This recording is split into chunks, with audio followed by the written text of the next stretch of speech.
بسم اللہ الرحمن الرحیم۔ ہارٹس چینل کے تمام سامعین کو خوش آمدید۔ آج ہم بات کریں گے قسطنطنیہ کے محاصروں کے حوالے سے، تو بڑا امپورٹنٹ ویڈیو ہے، تو اس لیے ویڈیو کو پورا دیکھیں اور ویڈیو پسند آنے کی صورت میں ویڈیو کو لائک کرنا نہ بھولیں۔ پڑھتے ہیں اپنے موضوع کی طرف۔ مراد کے دور میں جانو پیلو لوگس کا بیٹا مینوئل بطور ضمانت دربار میں وابستہ تھا۔ باپ کی وفات پر وہ بھاگ کر قسطنطنیہ آیا اور تخت نشین ہوا اور اپنی ریاست کو دفاعی نقطہ نظر سے محفوظ و مضبوط بنانے کے لیے قلعوں وغیرہ کی مرمت شروع کی۔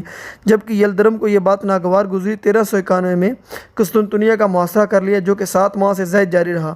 آخر میں معاہدے طے پائے۔ دراصل اس وقت یلدرم کو شاہی ہنگری کی سمنجن کے قدم روکنے کے لیے فوج اور تعاون درکار تھا، لہٰذا معاہدہ کے روز سے درج ذیل شرائط کا پابند تھا۔ وہ شرائط کیا تھی سالانہ خراج 30,000 کروان۔ دوسرے نمبر، قسطنطنیہ میں ایک شرعی عدالت کا قیام۔ قسطنطنیہ میں اعلیٰ ترین مجد، غلہ، انگور کے باغوں کا اور ترکاریوں کے کھیتوں کا عشر حصہ بطور تاوان۔ اس کے علاوہ 700 مکان بھی بطور تاوان درکار تھے، جو کہ ترکوں کی آبادکاری کے لیے وقف تھے۔ اب یہ تھا پہلے محاصرے کے بعد جو صورتحال تھی۔ اب دوسرا محاصرہ جو 1395 میں، یعنی کہ 4 سال بعد ہوا۔ 1395 میں دوبارہ محاصرہ کرنا پڑا، کیونکہ مینوئل دوم نے یورپ کی کانفرنس میں ترکوں کے خلاف سخت عزائم اور سخت نفرت کا اظہار کیا، اور دوسرا یہ کہ شرط بھی پوری نہ کی۔ دوران محاصرہ سیلانی اقوام کی عسکری کارروائیوں کے پیش نظر اس کو محاصرہ ختم کرنا پڑا اور توجہ ان کی طرف دینا پڑ گئی۔ تیسرا جو محاصرہ تھا قسطنطنیہ کا، وہ 1397 میں ہوا، یعنی اس سے 2 سال بعد۔ معرکہ نیکوپولس میں اتحادیوں کو شکست ہوئی۔ اب یلدرم ابنائے باسفورس کو عثمانی سلطنت میں دیکھنا چاہتا تھا۔ اس نے مینوئل دوم کو تاکید کی کہ اقتدار چھوڑ دے اور قسطنطنیہ ترکوں کے حوالے کر دے۔ مینوئل کو یورپ سے جو فوجی امداد جو وینس، جنوا اور فرانس سے آئی، ان میں 21 جہاز، 1200 جنگجو شامل تھے، اور مارشل لوسکاٹ ان کی قیادت کر رہا تھا، اور یہاں پر ان کے درمیان ایک چھوٹی جھڑپ ہوئی، جن میں ترکوں کو نقصان ہوا اور کافی ترک قتل ہوئے۔ اس واردات سے بازنطینیوں کے حوصلے بلند ہوئے، لیکن مینوئل نے جلد ہی صلح کر لی اور اپنی حمایت و مدد کا یقین دلایا اور تجدید معاہدہ کیا، اور یہاں پہ معاملہ نہیں رکا۔ اور چوتھا محاصرہ جو اس سے 2 سال بعد ہوا۔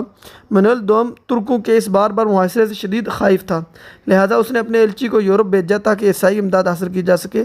یلدرم کو خبر ہوئی تو اس نے ایک خاص ایلچی بھیجا اور کہا کہ وہ تخت و تاج سے دستبردار ہو جائے اور اپنے لیے کوئی اور جگہ منتخب کرے، ورنہ تخت بزور شمشیر حاصل کیا جائے گا اور یہاں کے باشندے بھی رحم کے مستحق نہیں ہوں گے۔ تو مینوئل نے یہ جواب دے کر ایلچی کو رخصت کیا۔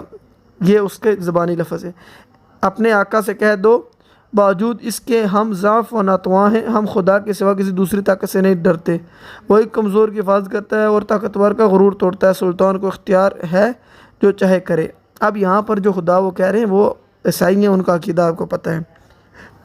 لہذا چوتھی دفعہ اس نے قسطنطنیہ کا محاصرہ کیا، جو 4 سال جاری رہا۔ 1-2 دن کی بات نہیں، 4 سال جاری رہا۔ جب یلدرم قسطنطنیہ پر فیصلہ کن حملہ کی تیاری کر رہا تھا تو عین اس وقت امیر تیمور ایک خوفناک آندھی بن کر اناطولیہ کے وسط تک آن پہنچا اور یلدرم کو محاصرہ ختم کرنا پڑا۔ یلدرم جس وقت قسطنطنیہ کے چوتھے محاصرے میں مصروف تھا، تو 1402 میں امیر تیمور اناطولیہ کے عین وسط تک آندھی کی طرح آ پہنچا اور راستے میں جو بھی آیا اس کو تاراج کرتا رہا۔ یلدرم بھی اس کے ہاتھ سے محفوظ نہ رہ سکا اور جنگ انگورا میں شکست ہوئی اور اسی دوران قید ہوا اور وفات پا گیا۔ اس جنگ کا عثمانی سلطنت پر بے حد اثر پڑا۔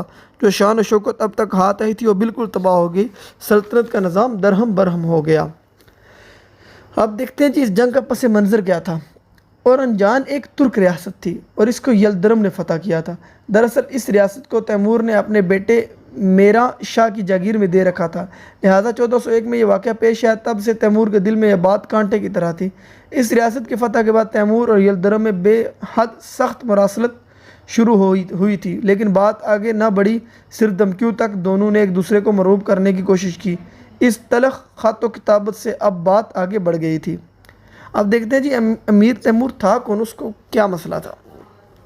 امیر تیمور 1336 میں کیش کے مقام پر پیدا ہوا اور مشرقی ترک قبیلے سے اس کا تعلق تھا، اور اس کے قبیلے کا نام بررس اور باپ اس کے قبیلے کا سردار تھا اور نام ترغی تھا۔ امیر تیمور ایک بہادر جنگجو جرنیل تھا جس نے ایران، عراق، روس، سائبیریا، ترک اور برصغیر کی سلطنت کو تاراج کیا۔